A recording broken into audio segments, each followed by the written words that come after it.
Hello everybody, it's me, Dana.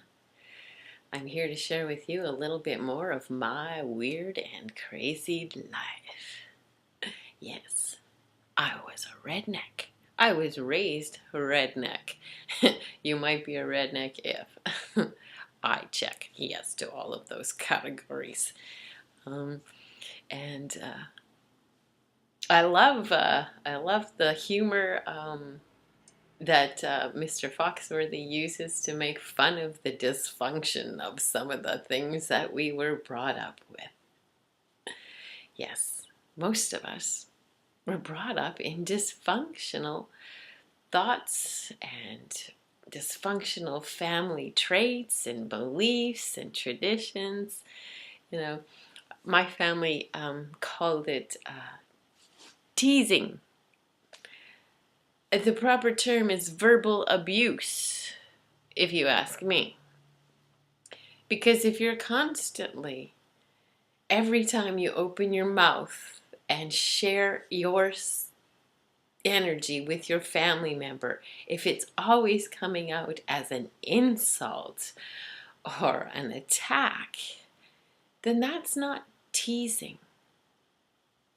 And it's not funny. And it's not the way to raise a child. I've been having a really difficult this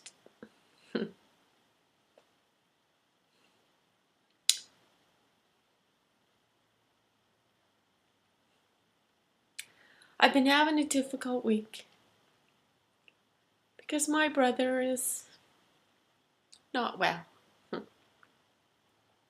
And he and I have never been close. Try as I may. We're like oil and water. It just, right from the get-go. And this is a very significant part of my journey. I honestly do not remember the first 10 years of my life. Like there are one or two memories there, but the rest is blank. And honestly, I don't know where I was.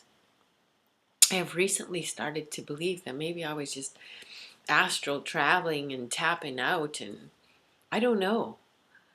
But there has to be a reason why I have no memories of the first 10 years of my life. There are a few select ones, but they're few and far between. Most of the memories that I do have were when I was in another town at my grandmother's house. Every weekend I know that we went, it seemed like we got in the car and drove an hour north to my grandparents. Both sets of grandparents lived in a town north of us. And I remember a few interactions with my aunts and uncles who were not very much older than me. 3 years older, 5 years older, 7 years older. So my mother's siblings were closer in age to me than they were to her.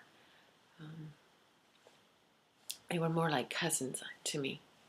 Anyways,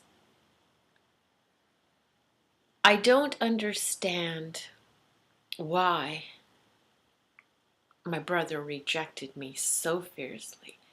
And this week I have been asking that question. And my father's spirit has been coming through and talking to me. And asking me to tell my brother that he is sorry. Because he was an asshole. And he treated my brother like shit.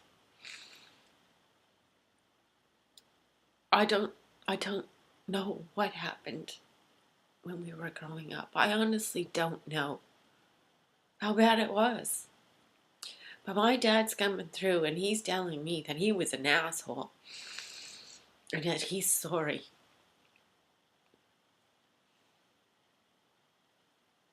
He wants me to tell this to my brother, so I'm making this video.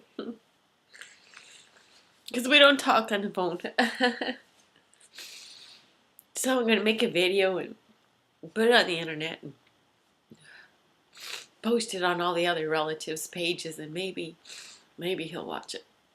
Um, Dad wants you to know how sorry he was, or is, for how he treated you. He was angry. He didn't want children. That's what he's telling me. He didn't want children. And he certainly didn't want another one. He wasn't happy about me coming in. He didn't want any more. Mom made the decision to have more. And he was very angry at that. And unfortunately, he took it out on everybody. And he's very sorry for that. He was scared. He didn't feel capable. And he didn't want the role of father.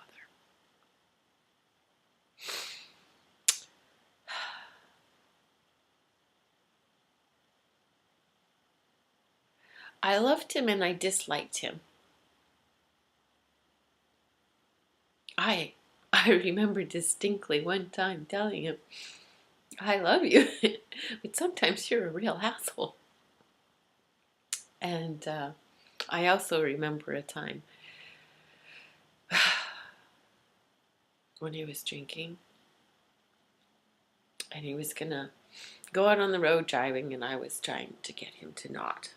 He was angry at Mom. He was going to wherever she was, and if he saw her on the road, he said he was going to run her off of it.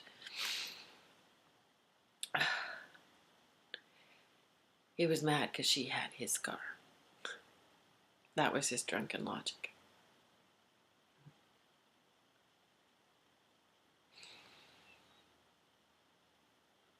I told him I was tired of waiting up, wondering if my parents were going to make it home. And I wasn't going to wait anymore. So fine. Go do what you got to do. He left the house and he went out to the garage. And I never saw the car leave. About an hour later, he came back in. And he gave me his car keys. And he said, I'm sorry. I'm an asshole sometimes. Here's my keys. Don't give them back. I'm going to bed. I was so grateful he heard me. I was so grateful he heard me and he didn't drive that time. He did hear me. Why? I guess I was the one who was brave enough to get in his face once in a while. I know you all remember the time when we were sitting around the dinner table, and it was another one of those nights where he came home from work and he was all miserable and bitchy and proceeded to share his miserable energy with the rest of us. And I looked at him and I said, just because you had a crappy day at work doesn't mean you have the right to come home and take it out on us. And then I sat there and waited for the shit to hit the fan. And I remember you and Mom looking like, holy shit, she's a goner.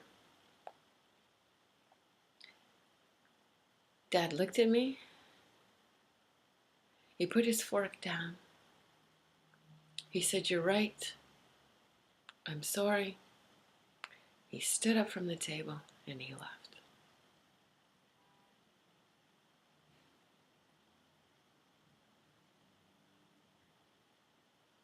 I wish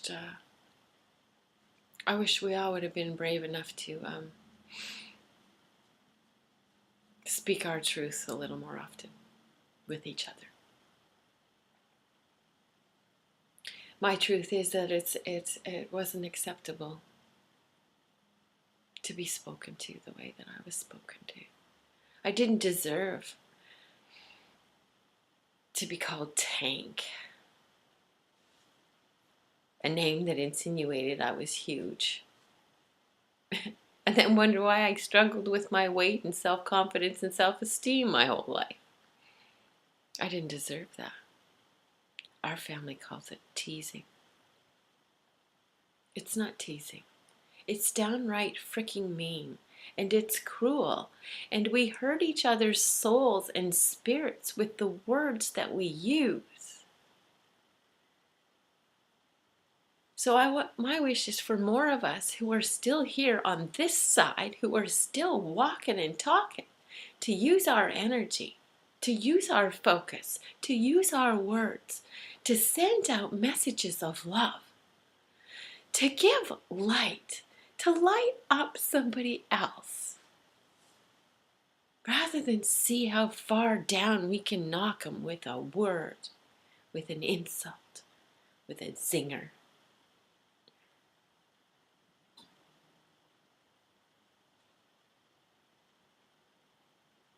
Yeah. We all know each other, and we all know each other's pasts, and we all know each other's mistakes. And when we can look each other with loving eyes and say, you did the best that you could in the time, in the place, and with the things that you had, and I love you, and keep going. What worked? What did you learn about yourself? That's the way I think. That's the way I feel. That's the way I operate. And to be around people who are constantly trying to insult each other and put each other down and be negative and toxic with their thoughts and beliefs, like, it's almost like they're on a mission to suck the fun and joy out of everyone else's life because they're miserable themselves. Our father had a great sense of humor, but he couldn't operate without a beer.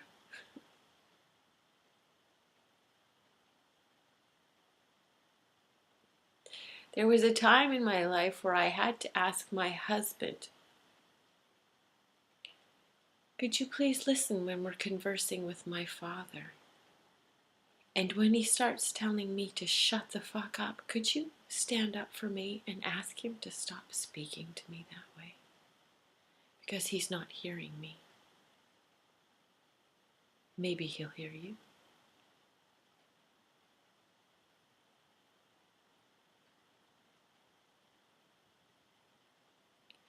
Everyone believes that me and my father had such a close relationship, and in actuality, he hurt me quite often. Yes,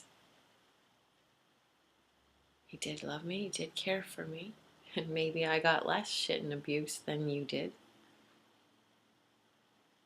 But I got my share. I didn't see when he was doing it to you. And you didn't see when he was doing it to me. The fact is, he's coming through and he's apologizing. And he's sorry he wasn't more of a loving, giving, patient, and understanding father. He's sorry he didn't cheer you on. He's sorry he didn't show any interest in your life. He's sorry for being an asshole. And that's the message he asked me to pass on to you. So I am. I love you.